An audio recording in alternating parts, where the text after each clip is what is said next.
Welcome back. Well, or if you're just joining us, welcome. This is the France 24 debate. We're getting an inside look as to what's going on in Syria with the so-called Free Syrian Army, a concept which didn't even exist a short while ago. With us talking about it from the newspaper The Guardian, reporter and photographer Gaït Abdul Ahad. He is in Istanbul. Anna Nestat of Human Rights Watch and Régis Le Sommier of French news magazine Paris Match, which this week has a spread on the situation inside of Syria. Yeah, we have a spread with one of the only photographers that was able to go inside and stay with the people and with the rebel, and we decided to run his pictures. And as far as I know, we haven't heard from him since Monday, and we've been trying to reach him over the phone. He's a freelance photographer, and I believe he's okay, but he's taking a lot of risk, like the BBC team also who's over there, but very few media are allowed to get in, and that's the problem when you have a conflict of that scope. It is the problem, trying to piece together the information. In case you missed it in part one, we showed a report which you can catch in Reporters, the France 24 investigative news magazine, where we went to one town inside of northern Syria, one that Gaït Abdul Ahad visited before the break. Binish, there you see it on the map. Gaït telling us that there's no real sense of structure, that it's more a village-based operation when it comes to the Free Syrian Army. Now, writing on Foreign Policy's blog this Thursday, Mark Lynch says the Free Syrian Army remains, quote, something of a fiction, a convenient mailbox for a diverse, unorganized collection of local fighting groups, to which Stephen Cook of the Council on Foreign Relations on Twitter says, it's surprising how the FSA narrative has changed so dramatically over the last few weeks, going from the hundreds to the tens of thousands. Gaït Abdul Ahad, it is a fast-evolving situation. What do you think the Syrian Free Army today looks like compared to a couple of weeks ago?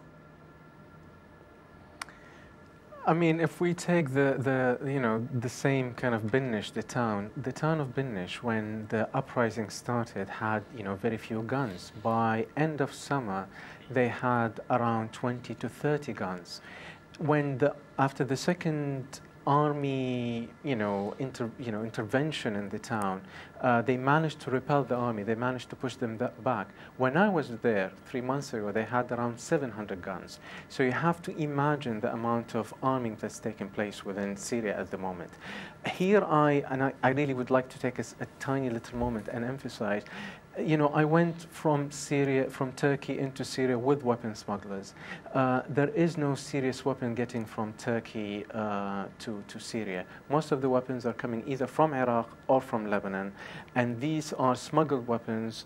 A Kalashnikov in Baghdad, and I was in Baghdad 2 weeks ago, a Kalashnikov in Baghdad is $200. In Syria, I was sitting there and I saw people paying $1,600, $1,700 for an old Kalashnikov smuggled from Iraq. A bullet is $2. So there is no outside support to the Syrian rebels, as much as there was, definitely by the French, to the Libyan rebels. So that is the situation now. People are selling their cars, their cows, their gold to buy weapons, to arm themselves. Anna Nestat, does that mesh with what your teams have found? Pretty much. We still see only light weapons primarily used by the opposition. But if I could make another point, I think it is very true that when I was in Syria earlier, there were almost no arms to be seen. Now there is clearly a much more effort to get the arms and to get organized. And I think this is something that should be blamed on the regime and on those abroad who support it. Because when, for example, Russia says that any international intervention, any resolution would lead to civil war, it's exactly the opposite. This is what leading to civil war. People were initially entirely peaceful, but the regime pushed them to the edge. And those weapons, where are they coming from? We just heard Gaït mention they're coming from Iraq and Lebanon mostly, with those smugglers. But are there other venues? Not that I know of. It does sound like most of the weapons come from Lebanon and Iraq. From Turkey, as you said, there is probably a little bit, but we do not see a major flow of arms.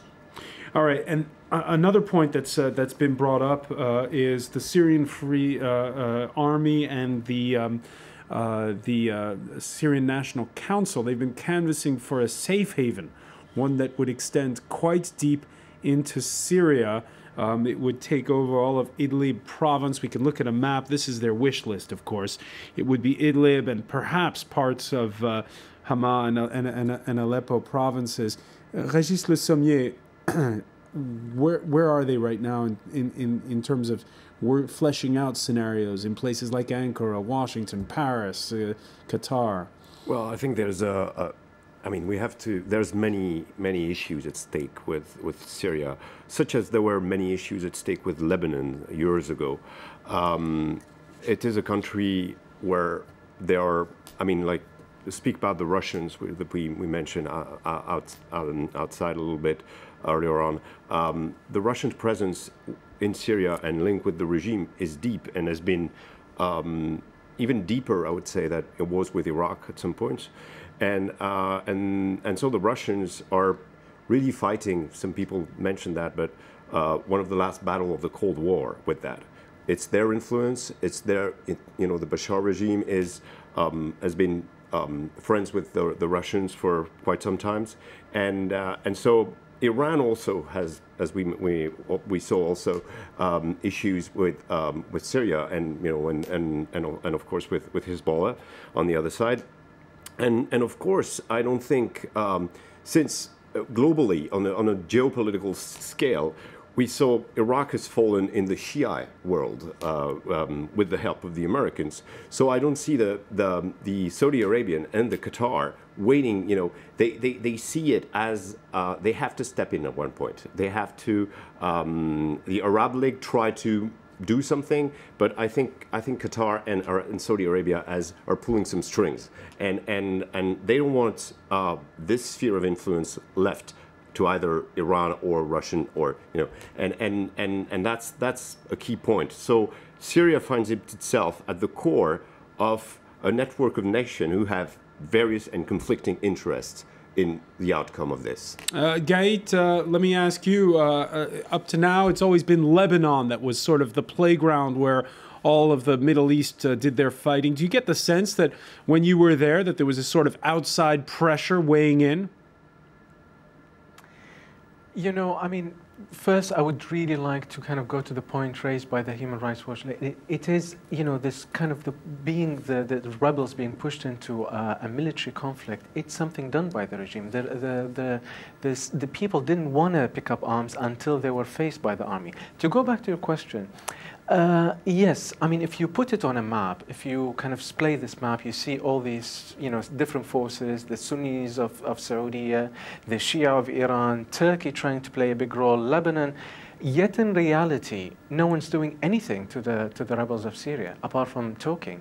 Ankara, the prime minister, is giving these fiery speeches. Yet nothing happening to the rebels. Neither the civilians, not even medicine. The Qataris, the Saudis. So yes, on the paper, it is the big Armageddon of the Middle East. Everything from the Iranians to the Israelis to the Saudis to the Turks to everyone. On the ground, it's the Syrians on their own at the moment.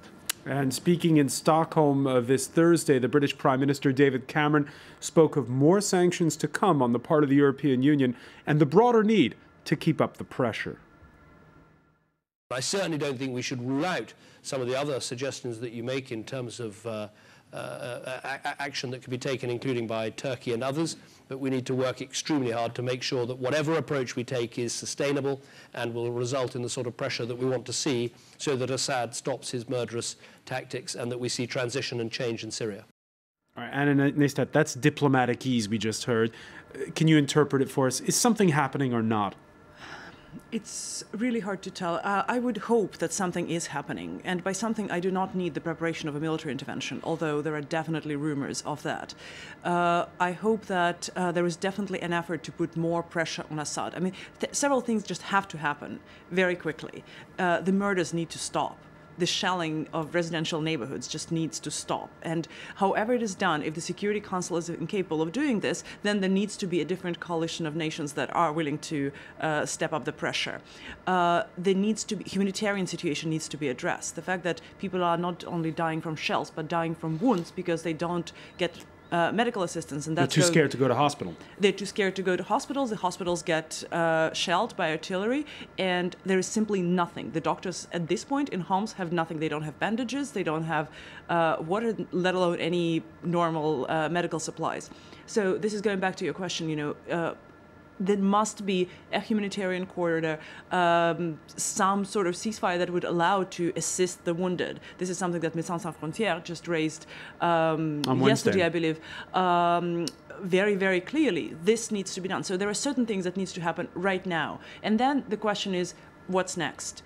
And there, if I can make just one point, I do think that as much as pressure is now being put on Assad and his regime, the work needs to start with the Free Syrian Army, with the opposition. Because what was mentioned in the report that you showed in the very beginning, the fact that they are taking prisoners.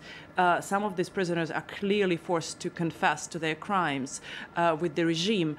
They're clearly launching attacks. So there needs to be work with the other side as well. All right, and a couple of comments from from our viewers. One here from Tonese from Kinshasa. He says, Assad is worse than a criminal. He's massacring his own people. He's worse than Gaddafi and Saddam. His days are now numbered.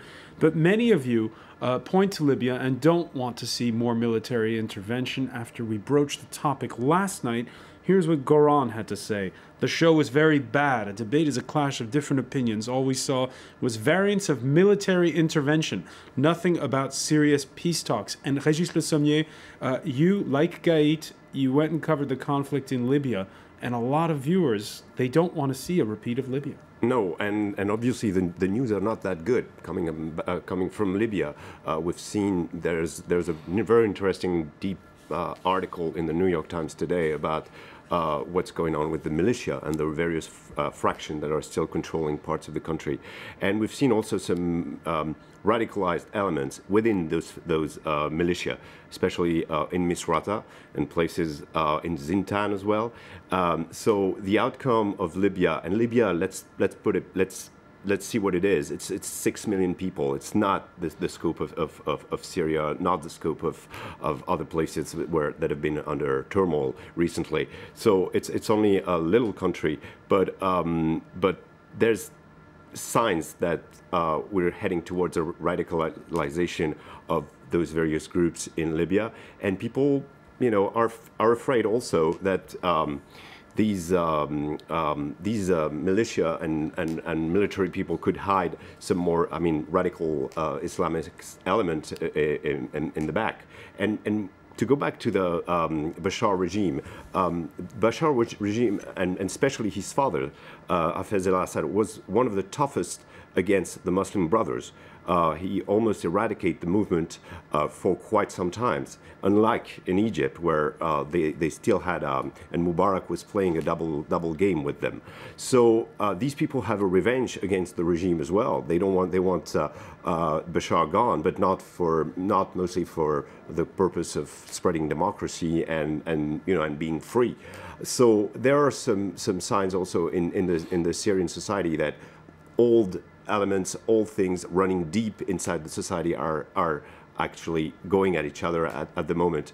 But to go back to your question and to what the comments of the viewers, some people, have seen this intervention of going too far, and they don't want a repeat of that. They don't want a repeat of it. Gaït Abdulahad, when you see all the defense think tanks in Washington that are working out on scenarios now and talking about the no-fly zone, talking about arming the Free Syrian Army, do you feel a disconnect with what you saw when you were inside Syria? I mean, these are the same think tank that was trying to find a solution to Iraq. These are the same think tanks that was, thinking of an intervention in Iraq will bring democracy. I mean, of course, Libya was a mess. Libya was, I mean, I don't know it's a mess or not, but now it's a mess. But Libya was a direct, engineered intervention, which, strikes to eliminate a couple of, pickup trucks. Then the rebels would push. It was a very, very engineered. It was like a toppling of a regime by NATO airstrikes. Syria is not the same thing as, like your viewers, I really respect that view, but it's like, the Syrians were saying, oh, is this Iraq democracy? Do you want us to bring democracy to Syria in the same way? Syria is not Libya. I really agree with the editor from, if we think Libya is a mess and it's only 6 million people with a huge oil wealth, I mean, think of Syria. Syria is like, it's like a really, a mesh of different groups and religions and sects. But that doesn't mean, to leave them on their own. I mean, look what's happening in Homs. It's crazy. It's like it's a Srebrenica happening all over again, and yet no one is doing anything because no one wants to do Libya again, as if there is no other way, either Libya, Iraq, or just leave them on their own. There must be something else. There must be some different solution. Imposing sanctions on Assad. One last thing. Imposing sanctions on Assad is not that thing. Saddam lived under sanction for 15 years, and he was toppled only by intervention. And Anna, no, let's pick up on that. Is there something that can be done? Can sanctions do anything? I think sanctions can do something. One of the things they can do is that they're really starting to harm Syrian economy, and this is one factor that might eventually, we mentioned at the beginning that now is just some parts of the country that participate in the rebellion, in the protests. Aleppo, Damascus, when people start to feel economic sanctions there, they would, as much as we don't want them to affect the people per se, but of course, businesses that will be affected by the sanctions will eventually start feeling it, and, that will probably lower the support that Bashar's regime currently has. But I absolutely agree with this assessment. Now the whole discussion seems to be either or. Either like Russia, we support the regime to the last point, or we go in with a military intervention, which is not the case. There are still initiatives to pressure the regime to have a peaceful solution, but peaceful solution which would also satisfy those who are in the streets right now. All right, and we're going to leave it there for now, but I want to thank you, Anna Neistad. I want to thank Régis Le Sommier, and I want to thank Gaït Abdulahad for joining us from Istanbul. We want to thank you as well for being with us here in the France 24 debate. Stay with us. Coming up next, it's time for business. William Edwards will tell the tale.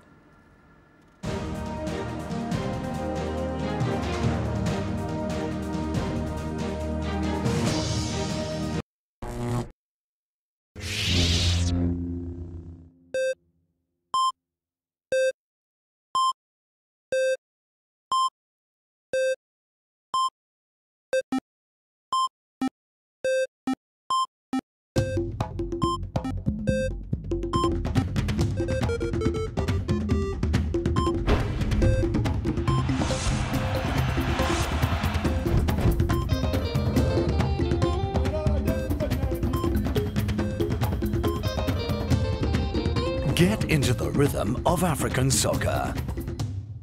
Africa Cup Fever until February 12th on France 24.